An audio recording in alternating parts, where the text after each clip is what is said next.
주님의 평화가 여러분에게 충만하시길 바랍니다. 함께 찬송 구장하시면서 영광 예배를 하나님께 올려드리겠습니다.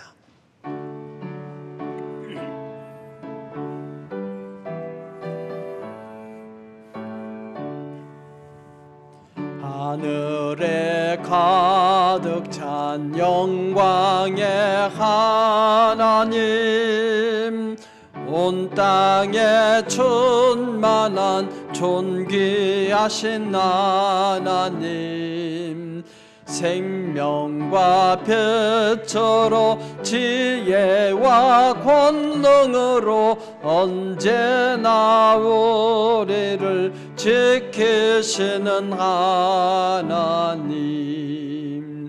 성부와 성자와 성령 삼위의 하나님, 우리 예배를 받아주시옵소서.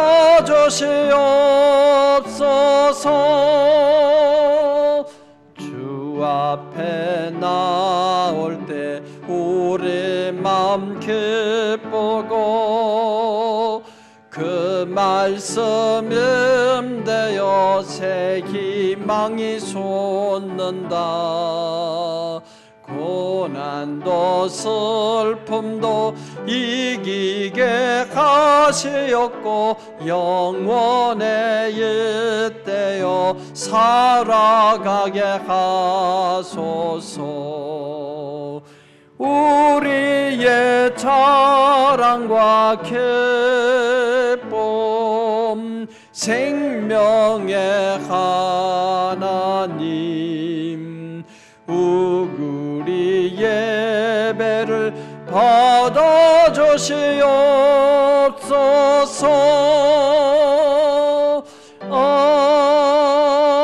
아멘.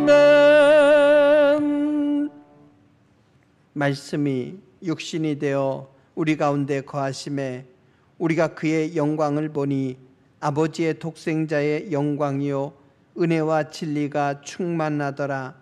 말씀이 육신으로 아들 예수님을 이 땅에 보내주시니 감사드립니다.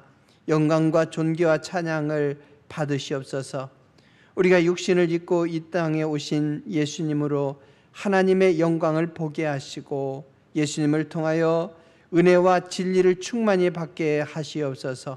오늘 예배를 통해서 하나님 아버지께서 보이신 영광을 바라보고 우리도 거룩한 주님의 제자로 변화되게 하시옵기를 예수님의 이름으로 기원하옵나이다. 아멘.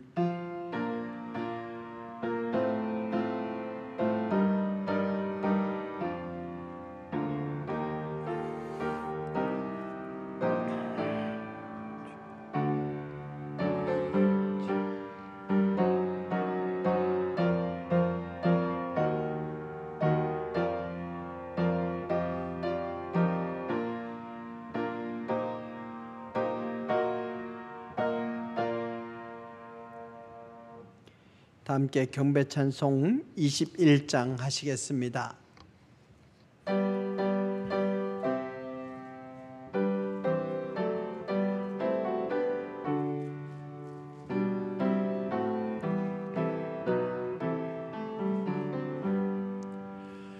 다 찬양하여라 전능왕 창조의 주께, 내 허나 주 찬양 평강과 구원의 주님, 성도들아 주 앞에 이제 나와 즐겁게 찬양하여라. 다 찬양하여라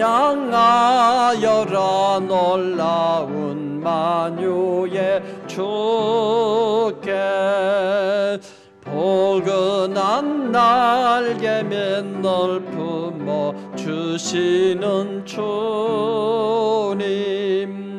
성도들아 주님의 뜻 안에서 내 소원 다 이루리라. 다 찬양하여라. 온 몸과 마음을 바쳐 이 세상 만물의 주 앞에 다 나와 찬양. 성도들아 기쁘게 소리 높여 영원히 찬양하여라.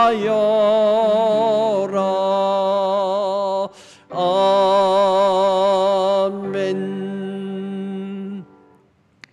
전능하사 천지를 만드신 하나님 아버지를 내가 믿사오며 그 외아들 우리 주 예수 그리스도를 믿사오니 이는 성령으로 잉태하사 동정녀 마리아에게 나시고 본디오 빌라도에게 고난을 받으사 십자가에 못 박혀 죽으시고 장사한 지 사흘 만에 죽은 자 가운데서 다시 살아나시며 하늘에 오르사 전능하신 하나님 우편에 앉아 계시다가 저리로서 산자와 죽은 자를 심판하러 오시리라.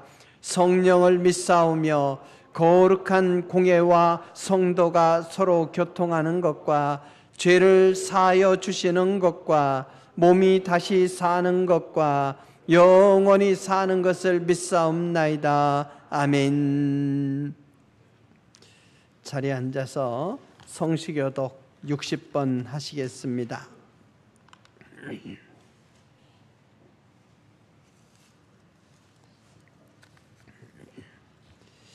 교독하시겠습니다. 여호와여, 주께서 나를 살펴보셨으므로 나를 아시나이다.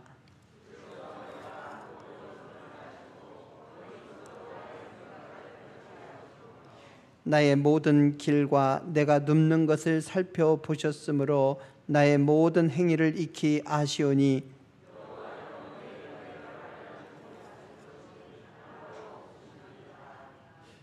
내가 주의 영을 떠나 어디로 가며 주의 앞에서 어디로 피하리까?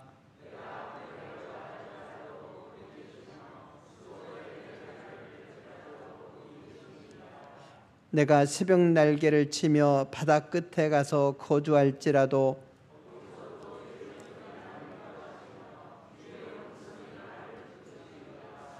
하나님이여 나를 살피사 내 마음을 아시며 나를 시험하사 내 뜻을 아옵소서.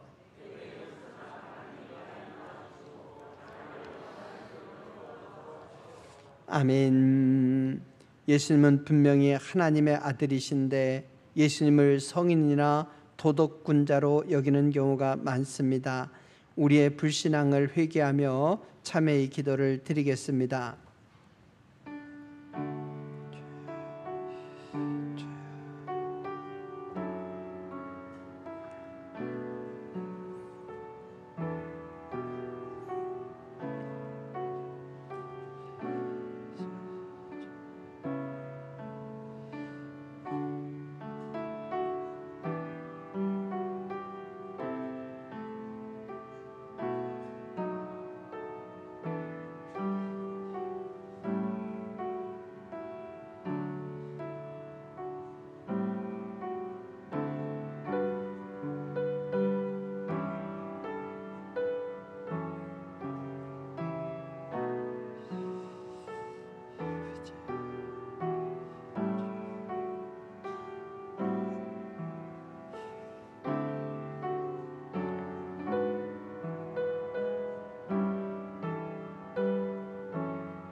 인자가 세상에서 죄를 사하는 권능이 있는 줄을 너희로 알게 하려 하노라 하시고 중풍병자에게 말씀하시되 일어나 내 침상을 가지고 집으로 가라 하시니 하나님께서는 예수 그리스도의 보혈의 피로 우리의 모든 죄를 용서하셨습니다.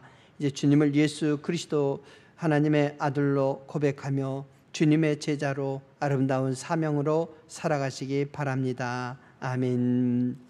312장 찬송하시겠습니다.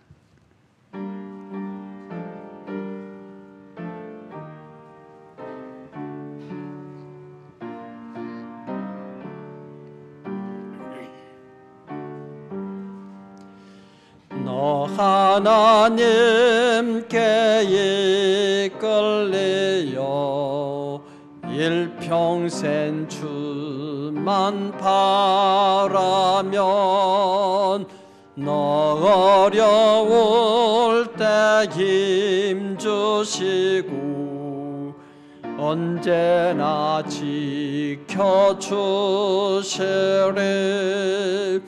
주 크신 사랑 믿는 자 그 반석 위에 서리라. 너 설레는 맘 가다듬고 희망 중 기다리면서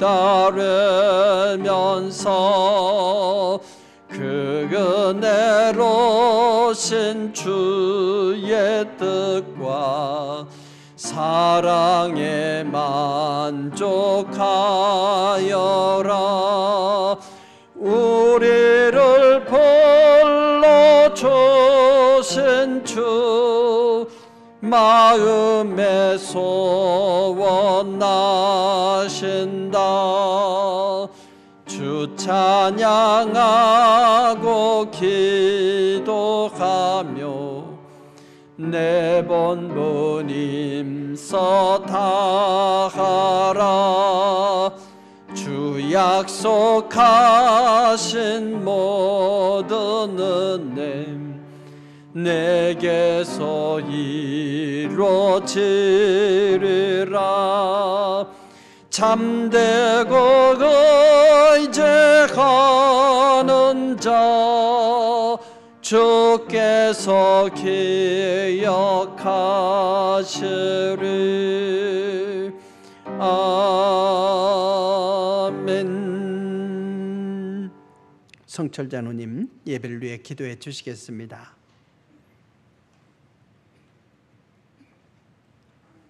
다 같이 기도하시겠습니다.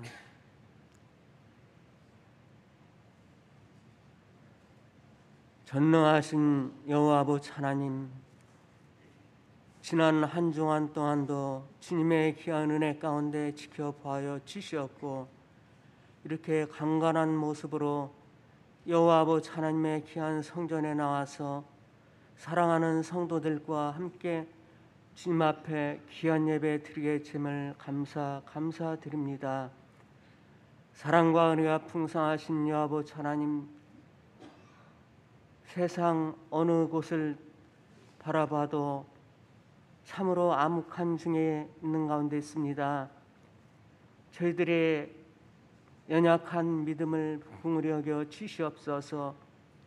주님의 귀한 말씀 가운데 한동안도 살지 못하고 아버지 하나님의 말씀대로 살려고 노력한 가운데 있사오나 주님의 뜻대로 행하지 못하며 말씀과 찬양과 기도로 살지 못했던 저희들의 모든 죄악을 이 시간에 주님의 귀한 보혈로 씻어 주시었고 저희들의 심령 속에서 더욱더 주님 앞에 찬양하며 감사와 기쁨으로 살 수 있는 심령들이 될 수 있도록 은혜 가운데 도와 주시옵소서.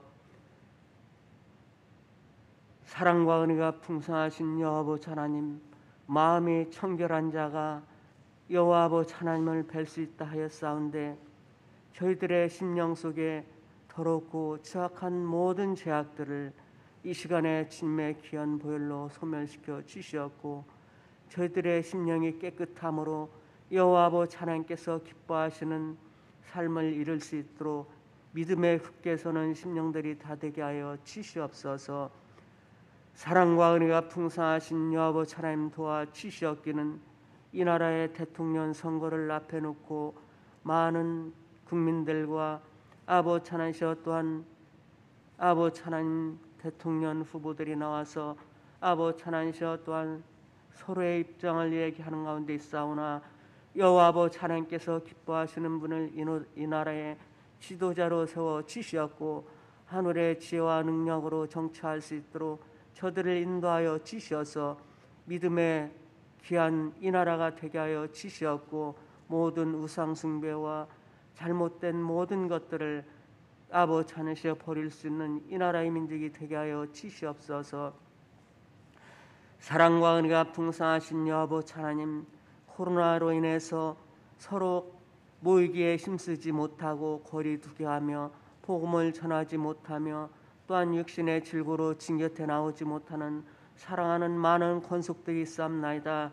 아버지 하나님께서 이 시간 주님의 귀한 사자 말씀을 통해서 저들의 심령을 이루하여 주시었고 또한 육신의 질고로 고통받으며 침상에서 고통 가운데 있는 성도들도 주님께서 말씀을 통해서 새롭게 기쁨을 얻을 수 있도록 은혜 가운데 도와 주시옵소서. 저희들이 세상 속에서 아버지 하나님을 영접해서 믿고 천국을 소망하며 사는 것만 해도 얼마나 기쁘고 감사한지 알 길이 없지만은 저희들이 그거를 깨닫지 못하고 세상 상황에 접해서 원망과 근심으로 지내지 않도록 저희들의 심령을 붙들어 주시옵소서. 특별히 주님의 귀한 은혜 가운데 아버지 하나님께 보이지 않는 곳곳에서 봉사와 애쓰는 예배를 위해서 매비는 성도들을 주님께서 축복하여 주시옵소서. 또한 청소년 수련회도 아버지 하나님께서 주님께서 기쁨으로 청소년들을 지켜보아 주시어서 말씀으로 거듭나는 모든 청소년들이 다 되게 하여 주시었고 이 시간 아버지 하나님의 귀한 말씀을 전하시는 사자 목사님에게 성령의 두루마기를 입혀 주시어서 능력의 말씀이 되게 하시고 권능의 말씀이 되게 하여 주시옵시며 저희들 그 말씀을 받고 말씀대로 행하는 영감 있는 한 주가 될 수 있도록 은혜 가운데 지켜보아 주시옵소서. 영광 받아 줄 줄 믿사오며 예수님의 이름으로 기도드리나이다.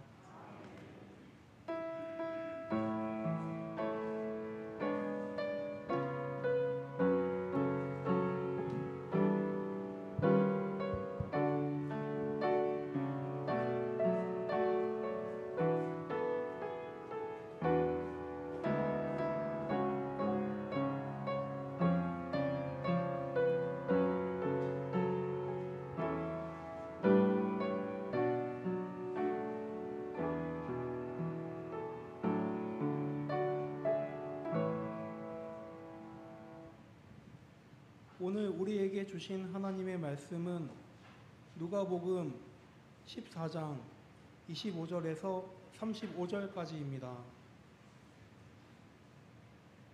봉독하겠습니다.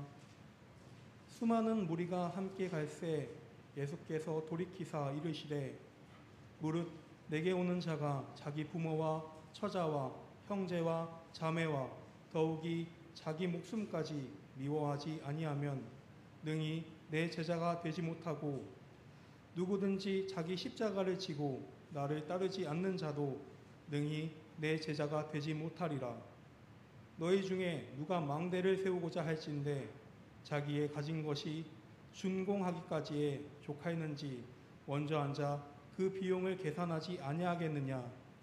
그렇게 아니하여 그 기초만 쌓고 능히 이루지 못하면 보는 자가 다 비웃어 이르되 이 사람이 공사를 시작하고 능히 이루지 못하였다 하리라.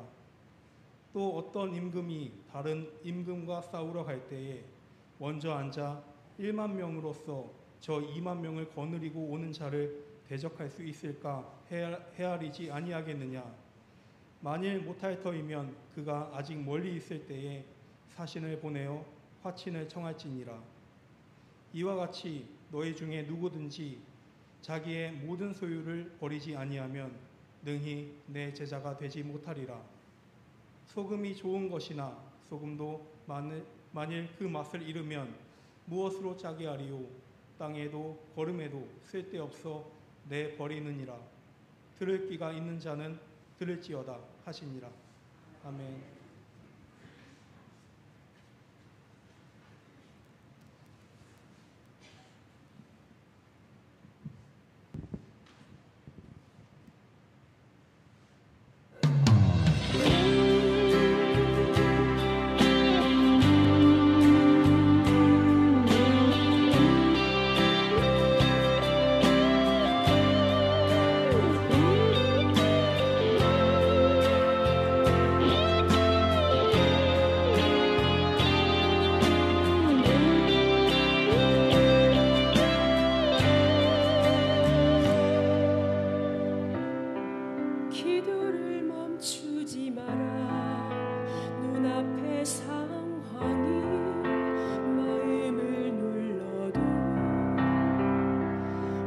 원망치 마라. 너의 입을 지켜라. 저들은 너의 입을 보고 있다. 마음을 뺏기지 마. 내가 널 보지 않는 한순간에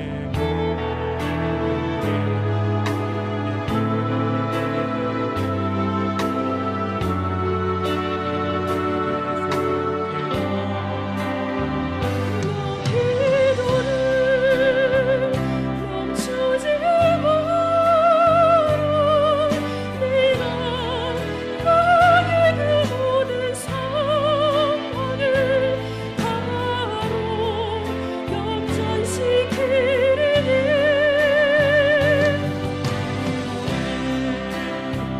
멈추지 마. 내가 잠시도 쉬지 않고 모든 걸 지켜보고 있으니 바로 역전되리라.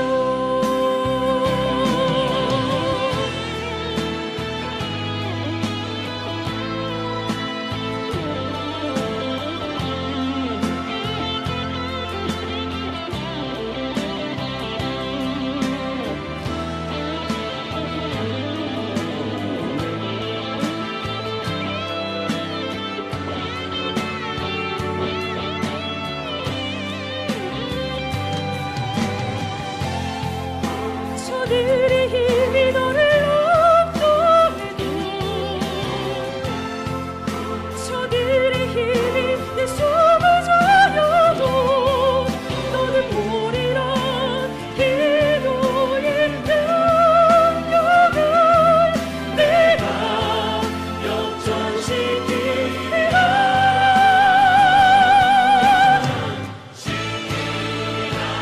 기도를 멈추지 마라. 네가 너의 그 모든 상황을 바로 역전시키리니. 너 기도를 멈추지 마라. 내가 잠시도 쉬지 않고 모든 걸 지켜보고 있으니. 너 기도를 멈추지 마라. 내가 너의 그 모든 상황을 바로 역전시키리니.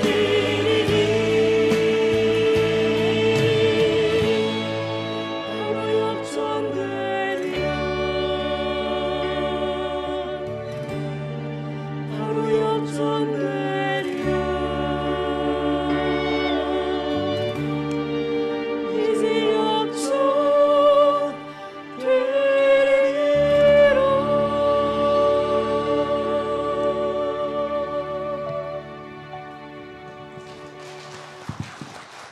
감사합니다.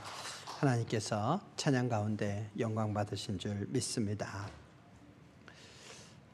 서로 이렇게 평화 인사를 나누실까요? 할렐루야, 예수님의 제자로 삽시다.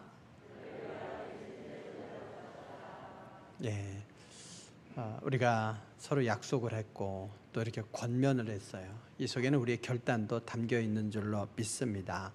근데 사실은 예수님께서는요, 우리가 제자로 살아가는 것에 대해서 비관적으로 말씀하셨어요. 오늘 본문에 보니까 26절에서 제자가 되지 못하리라, 또 27절에서도 제자가 되지 못하고 33절에서도 제자가 되지 못하리라. 제자가 되지 못한다고 세 차례나 반복해서 말씀하셨습니다. 제자가 무엇이기에 예수님께서 무리들을 향해서 너희가 제자로 살지 못하리라, 제자가 되지 못하리라 반복하십니까? 제자는 배우는 자죠. 그래서 뭔가 잘하는 사람에게 가서 그에 가서 나를 제자로 삼아 주십시오 하면서 배우는 거예요. 그래서 배운다는 의미가 거기에 있습니다. 제자는 또 훈련한다는 의미가 있어요. 머리로만 배우는 것이 아니고 우리가 어떤 기술들을 배우는 거죠. 그래서 도자기 굽는 법을 배우는데 거기서 뭐 10년, 20년을 배우는 거 아니겠어요? 스승에게. 그렇게 뭔가를 훈련하고 배운다는 의미가 있어요. 단순히 머리로만 익히는 것이 아니라 삶에 어떤 체득화시키는 거죠. 또 제자라고 하는 것은 따르는 자라는 의미가 있어요. 스승에게 배우면 배운 걸 그대로 계승해 가는 거죠. 그래야 제자라고 말하는 거지, 스승의 것을 그냥 그대로 답습한 것으로 그치는 것도 아니고, 그치는 것이나 혹은 스승에게 배운 것과 상관없이 산다면 그 제자의 의미가 없는 거죠. 그래서 스승으로부터 배운 것을 계승 발전시켜 가면서 그가 갔던 길을 이렇게 따라가는 게 제자의 길인 거예요. 그 길이 때로 힘들고 고통스러워도 끝까지 따라가는 것을 말합니다. 그런데 예수님께서는 그 길이 쉬워 보이죠. 쉬워 보이지만 결코 그렇지 않다는 거예요. 배우고 훈련하고 그 길을 따라간다는 것이 결코 쉽지 않다고 말씀합니다. 본문에 보니 수많은 무리들이 예수님을 따라갔어요. 예수님께서 굉장히 인기가 있으셨습니다. 그들은 예수님의 말씀을 듣기 위해서, 또 질병도 고침받기 위해서, 빵도 얻어먹기 위해서 그렇게 따라다녔습니다. 그때 예수님은 갑자기 뒤를 돌아보면서 무리에게 말씀하셨어요. 무리라고 하는 이 말은 헬라어로 오클로스라고 하는데 집도 절도 없는 가난한 자, 떠돌이들이 이름이에요. 떠돌이들. 그 대다수는 뭐예요? 현재의 어떤 현세적인 축복, 이것을 기대하면서 따라다닌 이들이죠. 예수님께서는 너희가 나를 따라다닌다고 해서 곧 제자가 되는 것은 아니다, 이렇게 말씀해요. 오늘의 상황으로 적용하자면 수많은 사람들이 모여서 예배 드린다고 해서 그들이 예수님의 제자냐? 그렇지 않다는 거예요. 무리와 제자는 다르다.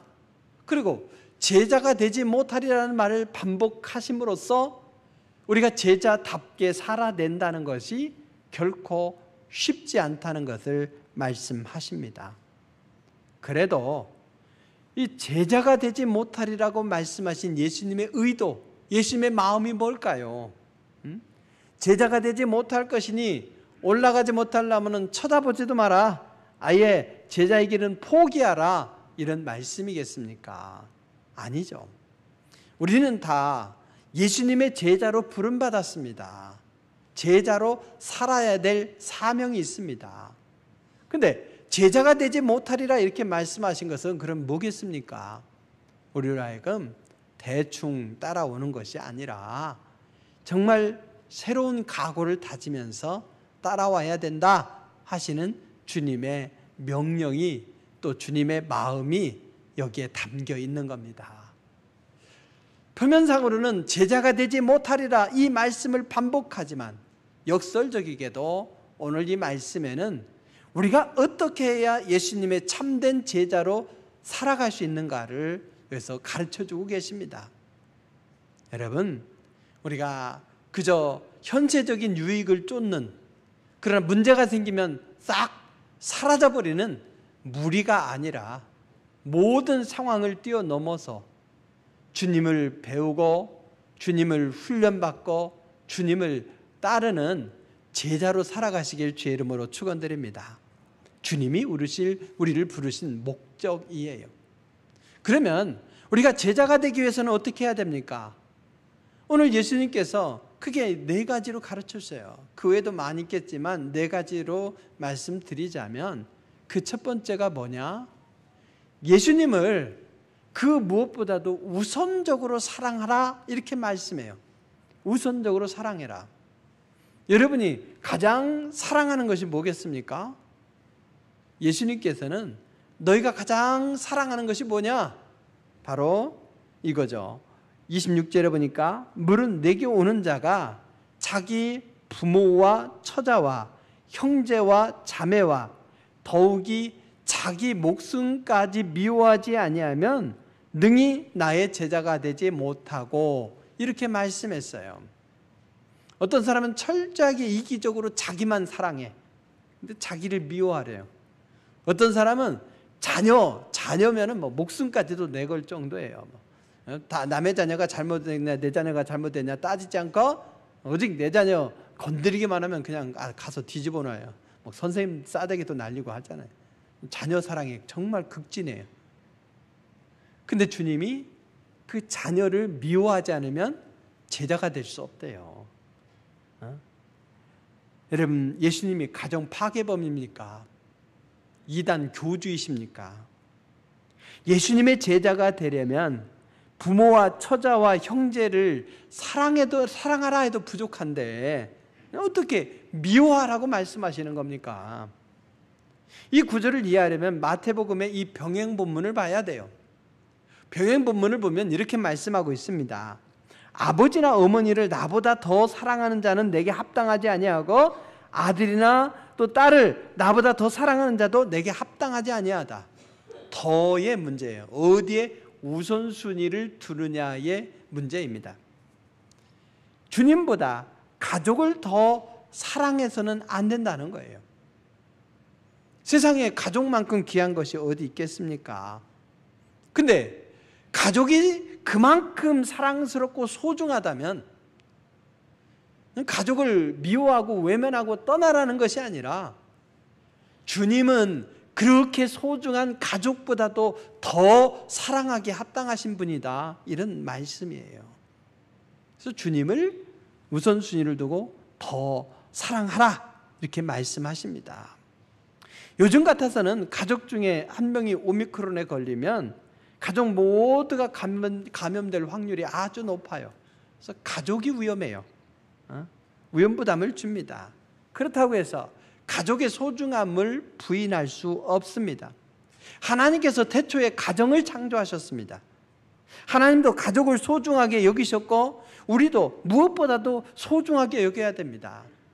아름다운 교회는 어떤 교회냐? 가족 같은 교회 이렇게 써 있지만 사실은 가족 교회해야 돼요. 가족이 되어야 돼요. 무늬만 가족이 아니라 우리 모두가 함께 감싸고 사랑하고 세우고 격려하는 가족이 되어야 됩니다. 가족은 아름다운 교회의 모델이에요. 그러나 우리는 가족을 너무 사랑해서 주님보다 더 사랑할 그런 위험성이 있습니다. 가족이 아무리 사랑스러워도 가족이 나를 구원하거나 가족이 나에게 영원한 생명을 줄 수는 없습니다. 그런 의미에서 예수님은 예수님에 대한 사랑에 우선순위를 두라 말씀하십니다. 부모, 처자, 형제, 내 목숨도 다 하나님께서 주신 것이에요. 그리고 우리 모두가 구원을 이룰 수 있도록 하나님께서 우리에게 선물을 주셨는데 최고의 선물이 바로 예수님이십니다. 가족보다 예수님을 더 사랑할 수 있다면 그 외에 어떤 것도 예수님보다 더 사랑하지 않을 수 있는 거 아니겠습니까? 어느 날 아브라함에게 하나님께서 나타나셨죠. 그리고 100세에 얻은 아들을 하나님께 바치래요. 어떻게 해야 됩니까? 아예 안 주는 것보다 주었다가 뺏어가는 게 더 괘씸하고 힘들지 않습니까? 그럼에도 불구하고 아브라함은 두말하지 않았어요. 사라하고 의논하지도 않았어요. 다음날 아침 일찍 이삭을 데리고 사흘길을 걸어서 모리아산까지 갔습니다. 그리고 주저없이 바치려고 한 거죠. 오히려 하나님께서 얼마나 급하셨는지 아브라함아 2번이나 부르셨습니다. 그러면서 말씀하시기를 그 아이에게 내 손을 대지 말라. 그에게 아무 일도 하지 말라. 네가 내 아들 내 독자까지도 내게 아끼지 아니하였으니 내가 이제야 네가 하나님을 경외하는 줄을 아노라, 이렇게 말씀했습니다. 가끔씩은 하나님께서 하나님이냐 나냐 택일하라 이렇게 요구하시는 것 같습니다. 그러나 순종의 결과 자식이 죽었습니까? 가족이 파괴되었습니까? 아니죠.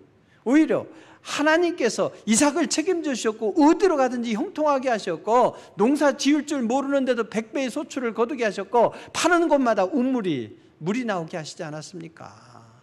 하나님께서 그 자녀를 책임지신 거예요. 내가 내 아들 내 독자라도 내게 아끼지 아니하셨으니 이렇게 말씀해요. 100세에 낳은 독자까지도 드릴 수 있는 그 사랑, 주님을 더 사랑하는 그 사랑인 것이죠. 이건 특별한 예의고 우리가 살아가면서 자식을 얼마나 소중히 여깁니까? 그래서 자식을 내가 감싸고 내가 보호하게 된다고 해서 그 자식을 사랑하는 겁니까? 오히려 더 자식을 감싸고 보호하고 사랑하고 섬세하게 이끄니까 자식이 숨막혀서 못 살겠대요. 도망가요. 과잉 사랑이에요. 오히려 내가 주님을 사랑하며 주님께 자녀를 내어 맡길 때에 주님이 그 자녀를 책임져 주실 때에 오히려 형통의 길로 가는 것을 볼 수 있습니다. 젊을수록 더 그냥 자녀에게 인생을 거는 경우들이 있어요. 아닙니다. 나중에 배신감 느낄 거예요. 자녀가 도망갈 때 배신감 느낄 거예요. 자녀를 소중히 여기되 진정 자녀를 아름답게 키우는 길이 뭔지를 우리는 알아야 됩니다. 주님은 내게 맡겨라. 그리고 너는 나를 더 사랑해라. 그러면 내가 그들을 책임져 주겠다. 이렇게 말씀하시는 거예요. 우선순위의 사랑입니다. 그래서 각자가 가족보다 주님을 더 사랑하면 주님은 그 가족을 책임져 주시고 형통의 길로 축복의 길로 인도해 주시고 그러면서 우리는 참된 제자의 길을 걸어가고 하나님께서 주시는 축복도 누리고 일거양득의 길이 우선순위를 분명히 정하는 데에 있습니다. 우선순위를 조금 바꾼다고 해서 큰 차이 없는 것 같을 수도 있어요. 그러나 여러분, 화장하고 세수합니까? 세수하고 화장합니까? 그 순서가 바뀌면 완전히 헛것이 되지 않습니까? 그래서 우리가 주님의 명령대로 주님을 사랑하는 걸 우선순위에 두고 또 가족을 사랑해야죠. 가족을 사랑하되 그 이상으로 주님을 사랑하는 사랑으로 사랑할 때에 가족을 향한 그 사랑이 건강한 사랑이 되고 행복한 가정, 축복의 가정이 될 수 있을 줄로 믿으시기 바랍니다. 주님께서 우리에게 참된 제자가 되는 길, 그것으로서 우선순위를 주님께 두며 무엇보다도 주님을 사랑하라 하신 그 사랑으로 순종하시길 주의 이름으로 축원드립니다. 두 번째로는 뭐냐? 오늘 이렇게 말씀하죠. 두 번째로는 사명을 위해서 자기를 부인하라는 거예요. 그냥 적당히 간보면서 따라가는 것이 아니라 정말 전심을 기울이라는 것이죠. 27절 말씀에 보니 누구든지 자기 십자가를 지고 나를 따르지 않는 자도 능히 내 제자가 되지 못하리라 이렇게 말씀하셨어요. 자기 짐보따리가 아니에요. 군장이 아니에요. 자기 십자가예요. 자기 십자가를 왜 갖고 갑니까? 죽기 위해 갖고 가는 거죠. 예수님께서 그 십자가를 끌고 가셔서 결국 그 십자가에 죽으신 것 아니겠습니까?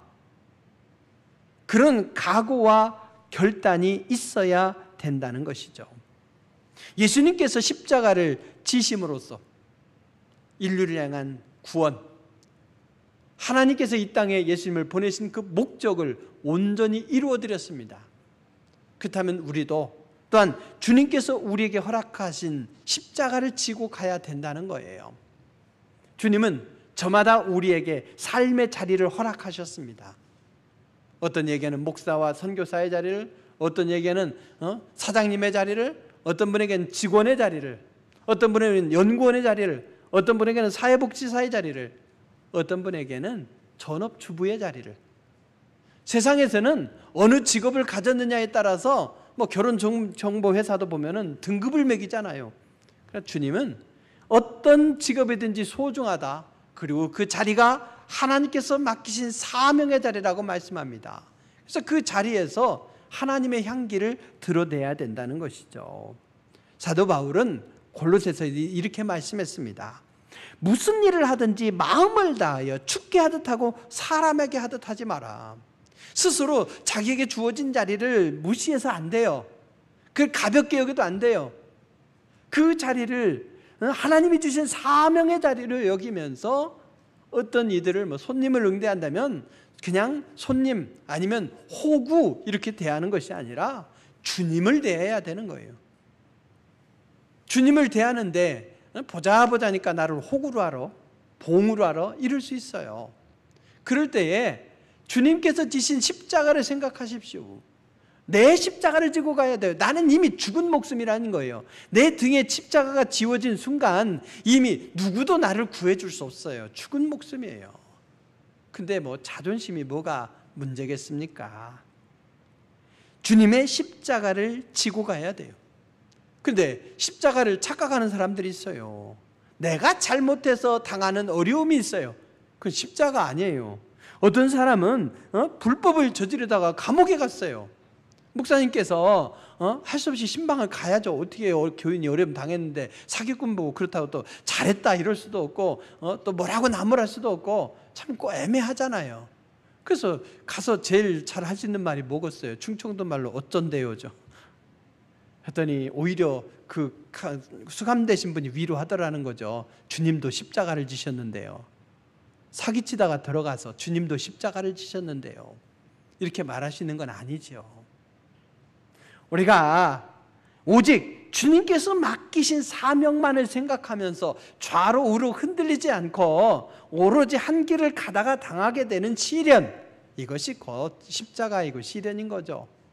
그 일을 감당하다가 어려울 때에는 내 등에 이미 십자가가 지워졌다, 나는 이미 죽은 목숨이다, 이런 마음의 태도로 가시길 바랍니다. 결코 쉬운 길이 아니에요.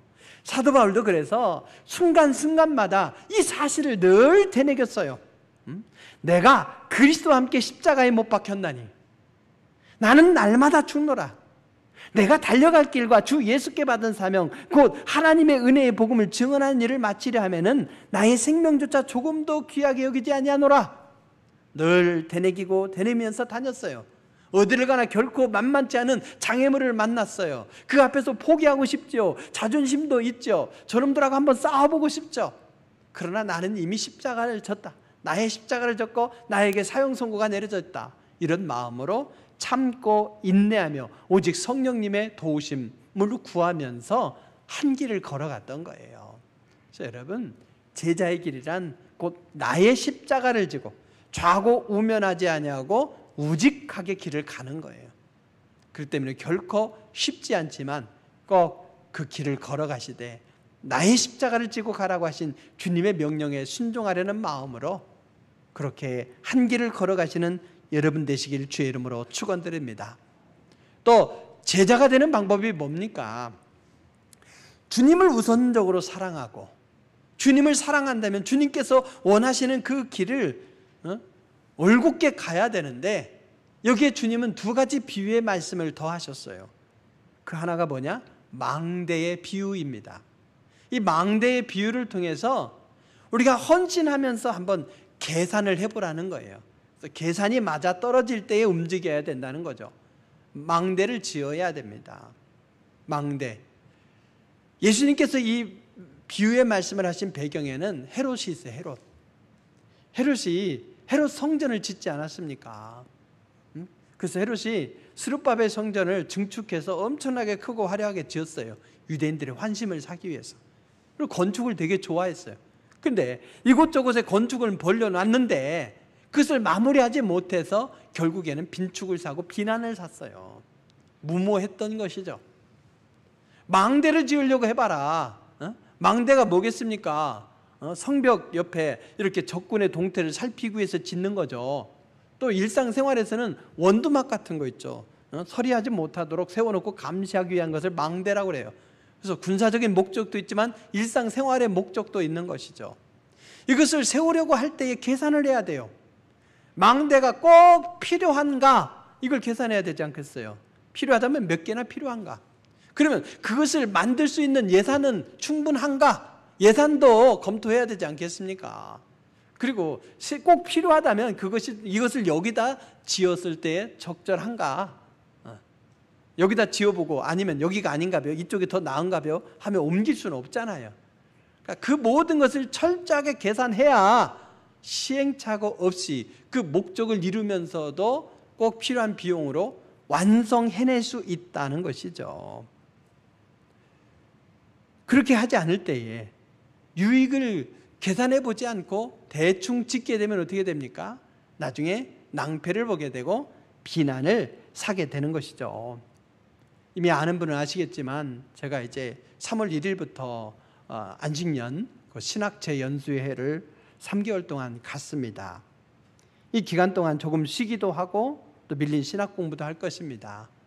주된 시간은 무엇보다도 교회 건축이라고 하는 큰 과제를 앞두고 있는 지금 최근에 신도시 또 도시개발지역 뉴타운 지역에 잘 지어진 교회들을 또 유명 건축사 사무소에서 설계한 교회 또 유명 건축업체에서 지은 교회들 거기서 모델로 내놓은 이 교회들을 탐방하려고 합니다. 각종 정보를 뒤져서 방문해 볼 교회를 한 70여 개 정도 이렇게 골랐어요. 그렇지만 오미크론이라고 하는 이 상황이 있죠. 또 방문해야 할 교회 상황이 있죠. 또 화요일부터 목요일, 금요일까지밖에 이렇게 돌 수가 없어요. 일정이 또 꼬이면 안 되겠죠. 여러 어려움이 있습니다. 그래서 일정이 꼬이지 않고 이 교회들을 잘 탐방할 수 있도록 기도해 주시기 바랍니다. 그리고 이 교회도 또한 안식년을 갖는 동안 평안할 수 있도록 또 기도해 주시기 바랍니다. 그렇다면 제가 왜 이렇게까지 탐방하겠습니까? 많은 분들과 함께 다 돌아다닐 수는 없어요. 그래서 돌아다녀 보고 분석하고 또 다시 성도들과 함께 같이 가서 봐야 될 곳을 또 정해서 성도들의 수고를 최소로 덜어드리려고 합니다. 무엇보다도 교회를 건축하려면 막대한 예산이 들어갑니다. 토지 비용, 설계 비용, 건축 비용, 인테리어 비용, 또 그 안에 비품들을 채워야 되는 그런 비용들, 또 혹시 설계를 또 변경해야 될지도 모르고요. 거기에 따라서 또 건축 비용도 추가가 되는 상황도 있겠죠. 이런 비용 계산을 잘하지 못하게 되면 나중에 곤란한 상황을 맞이하게 됩니다. 또 어렵게 졌는데 또 쓸모없을 수가 있어요. 또 그것을 고친다고 한다면 또 비용이 더 들겠죠. 그래서 잘 지어야 됩니다. 우리가 그냥 머리를 내면서 그렇게 창의적으로 공간들을 잘 생각하는 것도 중요하지만 모델 교회들을 돌아보면서 이런 부분은 참 잘했다, 이런 부분은 참 아쉽다 하는 면들을 하나하나 고려를 해보면 우리가 시행착오를 겪지 않고 효율적으로 또 아름답게 잘 지어낼 수 있지 않겠습니까? 그리고 신도시에 잘 정착해서 선한 영향력을 끼치는 교회가 될 수 있지 않겠습니까? 시행착오를 겪지 않고 아름답게 앞으로 나아가려면 여러모로 철저하게 잘 계산하고 잘 준비해야 되는 것이죠. 예수님은 이 말씀을 통해서 무리들에게 섣부르게 제자가 되려고 하지 마라.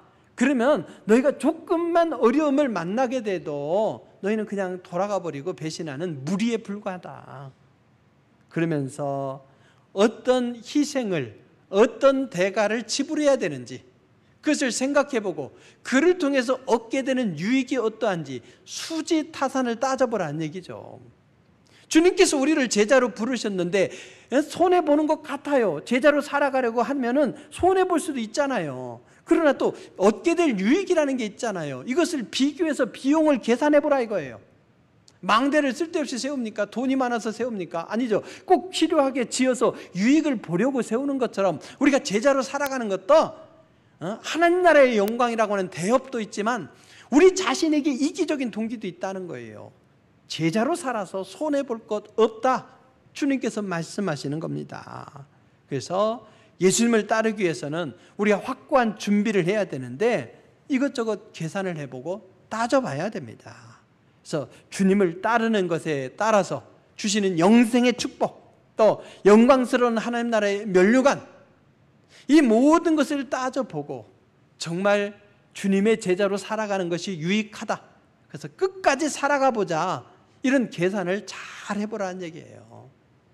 이미 계산서는 여기 성경에 다 나와 있어요. 제가 설계 사무소에서 준 그 주차장 있죠, 노예 주차장, 교회 바깥에 그 주차장 설계도와 거기에 따른 그 비용 정산한 게, 계산한 게 있어요. 인건비는 어쩌고 노무비죠, 뭐 등등 계산한 거 있는데요, 다시금 들여다봐도 뭔지 모르겠어요. 다만 알아서 돈 가져갔고 잘 지어줬다, 이것만 알겠더라고요. 그러니까 이리저리 제자로 살아가는 것이 얼마나 유익한지 비용을 다 따져보지 않아도 이미 성경이 유익하다 말씀하고 제자로 살아서 손해볼 것 없다 말씀합니다. 그러니 여러분이 제자로 사는 유익을 또 기대를 생각하면서라도 주님의 제자로 살아가는 여러분 되시길 주의 이름으로 축원드립니다. 마지막으로 하나의 비유가 더 있죠. 전쟁의 비유예요. 전쟁. 예수님께서 전쟁의 비유를 말씀하셨어요. 어떤 임금이 다른 임금과 싸우러 갈 때에 먼저 앉아 1만 명으로서 저 2만 명을 거느리고 오는 자를 대적할 수 있을까 헤아리지 아니하겠느냐. 전쟁의 유익을 계산해 봐야죠. 저기 한 명의 군사가 있는데 거기다가 미사일을 쏴서 죽여야 될까요? 저기 있는데 손해예요. 거기다는 소총을 쏴야 되지, 그 미사일을 쏘면 안 되는 거죠. 그 비용을 계산해야 돼요. 우리가 10만 명을 동원해서 적군 10,000명을 죽일 수 있다? 그리고 우리 10만 명이 죽고 적군 10,000명 죽으면 왜 전쟁합니까? 이겨야 되는 거죠. 우리는 10,000명이고 적이 2만 명이에요. 숫자가 많다고 해서 유리한 거 아니에요. 그래서 전략을 계산해보고 이길 수 있겠다 싶을 때는 싸우고, 아무리 계산해봐도 싸울 수 없으면 어떻게 해야 됩니까? 서로 일단 싸움 붙기 전에 거리가 있을 때 얼른 사신을 보내서 화친 조약을 맺는 게 낫지 않겠느냐, 오늘 이렇게 말씀하고 있습니다. 이것도 사실은 역사적인 배경이 있어요. 헤롯 안티파스라고 해서 헤롯의 아들이고 세례 요한을 죽인 사람이에요. 세례 요한을 왜 죽였겠습니까? 헤롯 안티파스가 원래 아라비아의 공주하고 결혼했어요. 결혼해서 잘 살다가 로마를 방문했을 때에 이복 동생인 빌립의 집에 머물게 됐어요. 근데 빌립의 아내가 굉장히 예뻐요. 그가 누구냐? 그 유명한 헤로디아예요. 헤로디아가 마음에 들고 둘이 눈이 맞으니까 이복 동생하고 살던 헤로디아도 이혼하고, 헤롯 안티파스도 본래 부인을 본국으로 보내버리고 헤로디아하고 눈 맞아 산 거예요.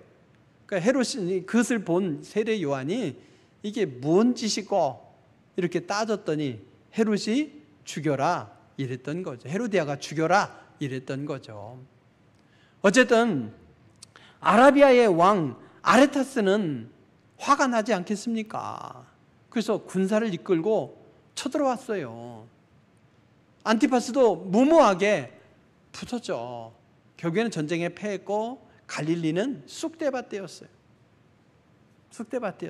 그 고통이 오래 갔고 예수님이 그것을 지켜보신 거죠.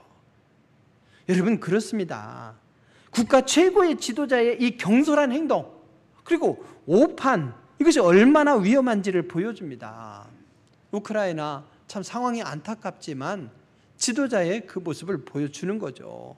남의 영토를 침략한 러시아, 철저하게 자기들의 안보와 이권을 계산했죠. 그렇지만은 그들의 유익은 유익이지, 그걸 위해서 다른 나라를 침략한 것은 그 어떤 것으로도 정당화될 수 없습니다. 하지만 또 이런 지정학적으로 굉장히 어려운 상황 속에 있을 때에 그곳에서 정말 줄타기를 잘하고 외교를 잘해야 되는데 무모하게 행동했던 이 통치자의 모습도 결코 지혜롭다고 할 수 없습니다. 지도자의 오판과 경솔하고 오만한 태도는 국가를 아주 위태롭게 만들 수 있는 것이에요.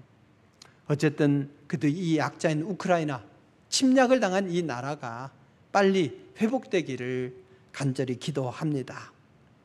헤로드 안티파스도 자신의 이 정욕을 채우기 위해서 국가를 위태롭게 한 거예요. 예수님은 이 어리석은 전쟁을 배경으로 비유를 말씀하신 거예요. 싸우려면 계산해 봐야 된다. 그리고 승리에 대한 확신이 있을 때 싸워야 된다 이거죠. 그래서 우리가 제자로 살아간다고 하는 것도 마찬가지입니다. 우리가 주님이 우리를 제자로 부르셨고 주님께서 우리에게 성령의 권능을 함께 하셔서 일단 순종하게 되면 거기에 승리가 주어진다는 것을 믿으시기 바랍니다. 그래서 계산을 해보면 반드시 이익이 우리에게 나는 거예요. 제자로 산다는 것이 결코 쉽지 않아요. 그래서 엄청난 각오가 필요합니다. 그렇지만 일단 제자로 우리가 살아가려고 할 때에 성령께서 권능으로 우리를 지켜주시니 우리는 하나님과 함께 싸워서 이길 수 있는 거죠. 여리고성이 그걸 보여주고 기드온 300용사가 그걸 보여줍니다. 현세적인 이익만을 쫓는 무리는 조금만 어려운 일이 있어도 그저 사라져버립니다. 근데 주님은 우리를 제자로 부르셨습니다. 근데 제자가 되는 것이 결코 쉽지 않아요. 제자가 되지 못할 이유는 1만 가지가 넘기 때문이죠. 제자가 되지 못하고 제자가 되지 못하고 제자가 되지 못하리라. 3번이나 반복해서 주님이 말씀하신 것처럼 우리의 상황은 오미크론을 비롯해서 우리가 제자로 살아가지 못할 수만 가지 이유로 둘러싸여 있습니다. 그래도 제자로 살아가지 못할 1만 가지 이유를 넘어서 주님의 부르신 목적에 맞게 제자가 되어서 우리가 살아가야 될 이 사명의 자리를 아름답게 이제 가꿔내면서 살아가야 하겠습니다. 주님께서 우리에게 제시하신 제자가 되는 방법이 뭡니까? 가족을 비롯해서 그 무엇보다도 그것들을 사랑해야 되겠지만 그 무엇보다도 주님을 더 사랑하며 거기에 우선순위를 두십시오. 그리고 사명을 위해서 자기를 부인하며 최선을 다하십시오. 그리고 제자로 살아갈 때 주실 유익을 계산해 보면서 제자로 살아가는 것이 우리에게 엄청난 유익이다. 그냥 세상에서 세월을 허송세월하는 것보다 제자로 의미 있게 살아가는 것, 이것이 절대적으로 유익이다. 그리고 일단 제자로 살아가려고 하면 주님께서 성령의 권능으로 우리에게 함께 하셔서 승리를 보장해 주신다 하는 이 확신을 가지고 걸어가면 될 줄로 믿습니다. 우리는 주님의 제자입니다. 그래서 오늘 마지막에 주님은 소금의 비유를 말씀하시죠. 소금이 부패를 방지합니다. 소금이 맛을 냅니다. 그 기본적으로 가능하게 하는 것이 뭡니까? 짠맛이죠. 그 짠맛을 잃게 되면 소금은 쓸모가 없어요. 그 거름으로도 쓸 수 없어요. 작물을 다 죽여버립니다. 그래서 우리가 그리스도인으로서 소금과 같이 제 역할을 잘 감당해내려면 제자로, 참된 제자로 서야 되는 것이죠. 그때 이 땅에서 쓸모있는 존재가 됩니다. 구원받는 것으로 만족해서는 안 됩니다. 이제 오늘 수요일이 성의 수요일이고 그로부터 사순절이 시작이 되죠. 주님께서 지신 십자가를 묵상하고 고난하면서 주님이 나를 제자로 부르셨음을 생각하며 주님의 제자로 살아가기 위해서 고민하고 결단하면서 경건의 시간으로 보내야 될 줄로 믿습니다. 아직과 욕심과 또 소유를 이제 철저히 포기하면서 우리의 삶을 주님 앞에 내어드리면서 십자가의 군병이 됩시다. 헌신의 자리에서 만나는 난관을 하나하나 극복하면서 주님의 제자가 되어서 가치 없는 인생이 아니라 쓸모있는 인생, 가치 있는 인생으로 살아내야 됩니다. 그때 주님 앞에 설 때 잘했다 그렇게 칭찬 듣는 주님의 성도가 될 줄로 믿습니다. 제자가 된다는 것 결코 쉽지 않지만 그 길이 주게 되는 유익을 생각하면서 아름다운 결단으로 새로운 삶을 향해 나아가는 우리의 삶이 될 수 있길 주의 이름으로 축원드립니다. 기도하시겠습니다. 귀하신 아버지 하나님, 참 감사드립니다. 우리를 무리가 되는 것으로 만족하지 아니하시고 제자로 불러주셨으니 감사드립니다. 제자의 길이 부담스럽다고 외면했던 우리의 삶의 태도를 용서하여 주시옵소서.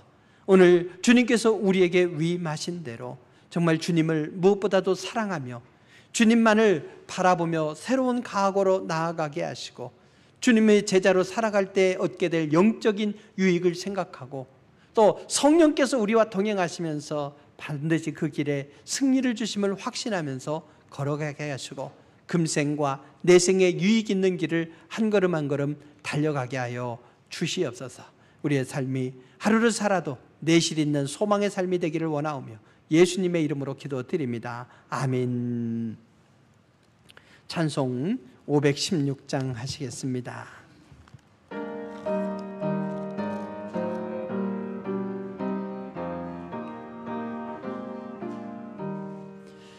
옳은 길 따르라 그의 길을 세계 만민의 참된 길 이 길 따라서 살 길을 온 세계에 전하세 만 백성이 나갈 길 어두운 밤 지나고 돈 튼다 환한 빛 보아라 저 빛 주 예수의 나라 이 땅에 곧 오겠네 오겠네 주 예수 따르라 승리의 주 세계 만민에 나아갈 길과 진리요 참 생명 내 창검을 부수고 다 따르라와 평강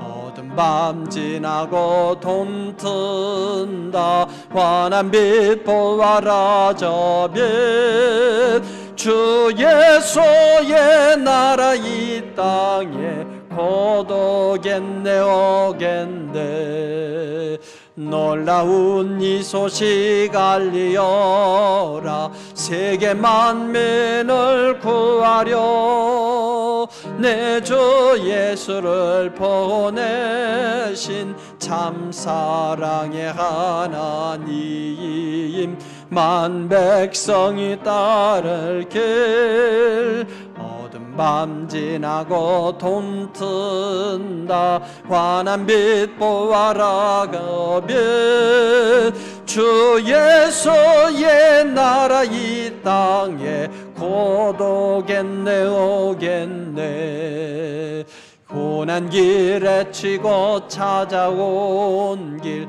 많은 백성을 구한 길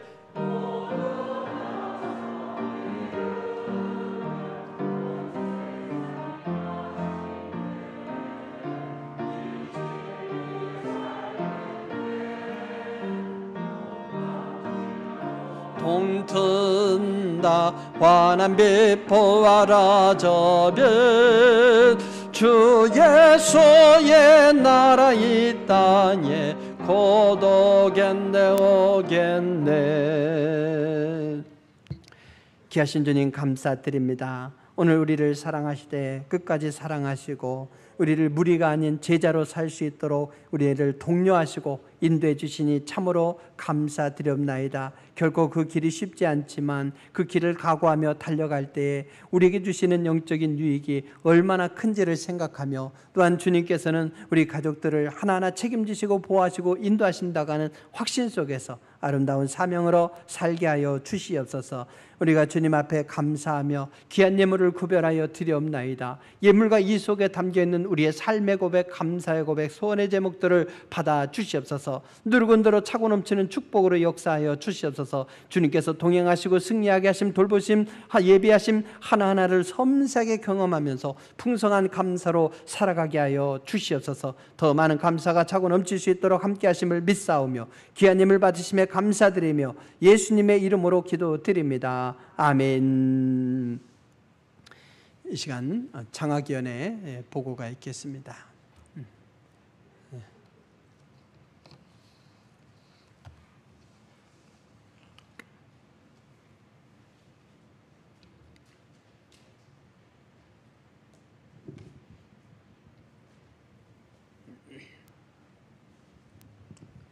장학위원회 발표를 해드리겠습니다.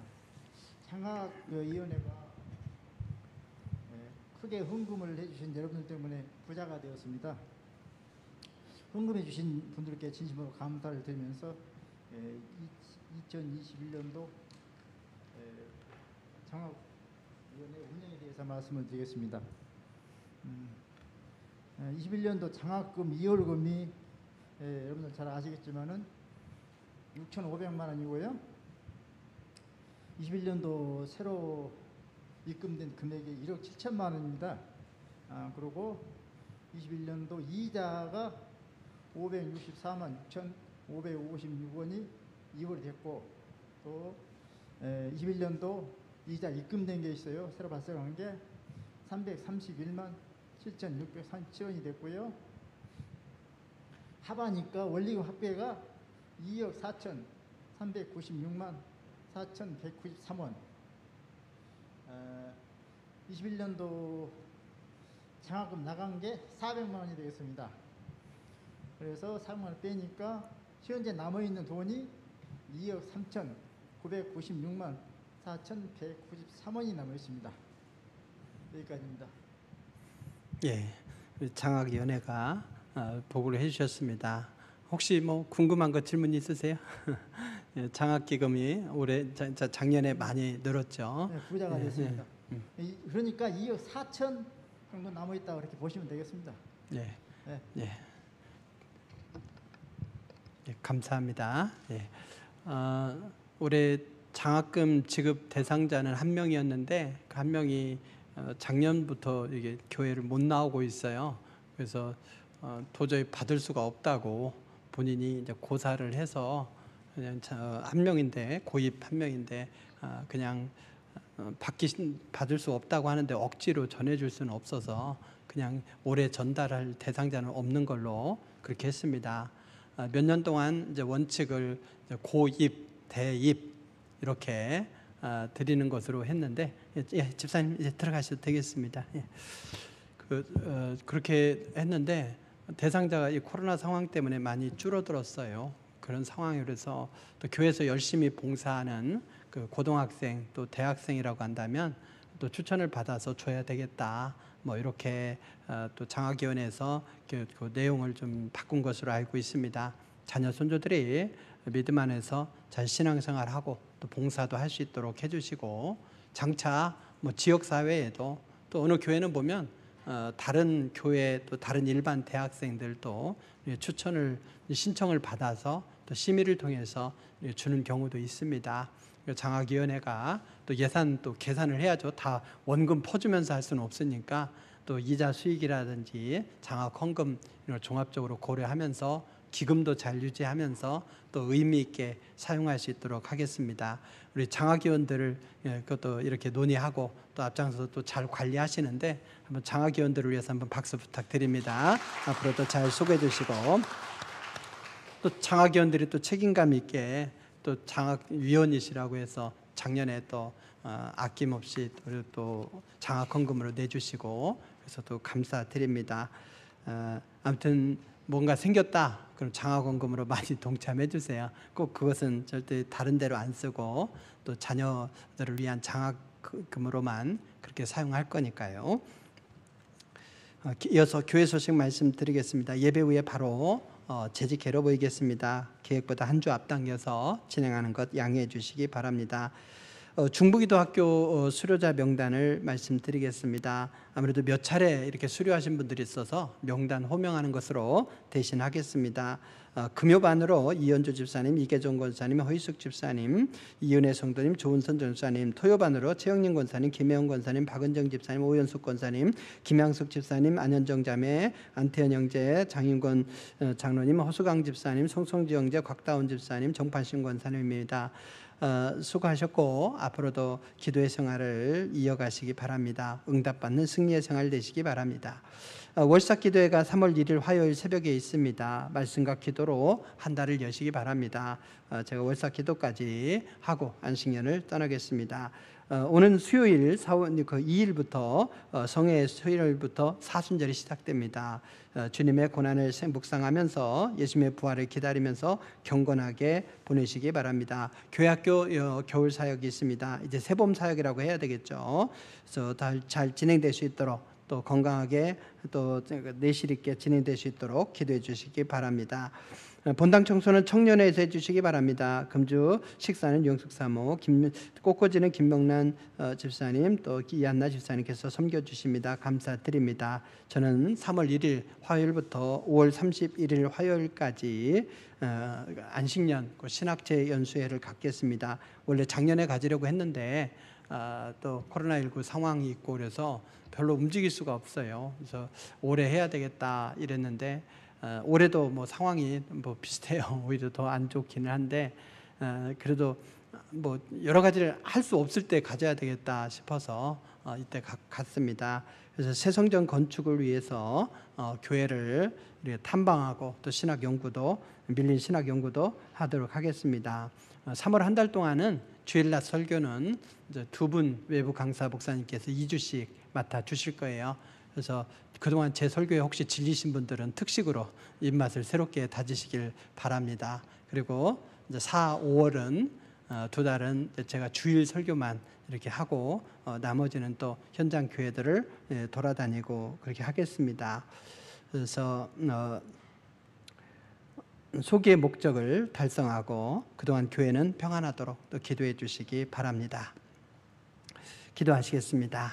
지금은 우리 주 예수 그리스도의 한없는 은혜와 하나님 아버지의 극진하신 사랑하심과 성령님의 교통하심이 주님의 몸된 교회와 그에 속한 모든 믿음의 권속들 위에 주님의 제자로 부르심을 받았음을 확신하면서 그 길을 걸어가는 것이 결코 쉽지 않지만 주님께서 허락하실 귀한 유익과 동행하실 능력을 생각하며 어디에서든지 제자의 사명으로 살아가기를 결단하고 고백하는 귀한 영혼들, 그들의 삶의 여정 위에 지금으로부터 영원토록 함께하옵시기를 간절히 축원하옵나이다. 아멘.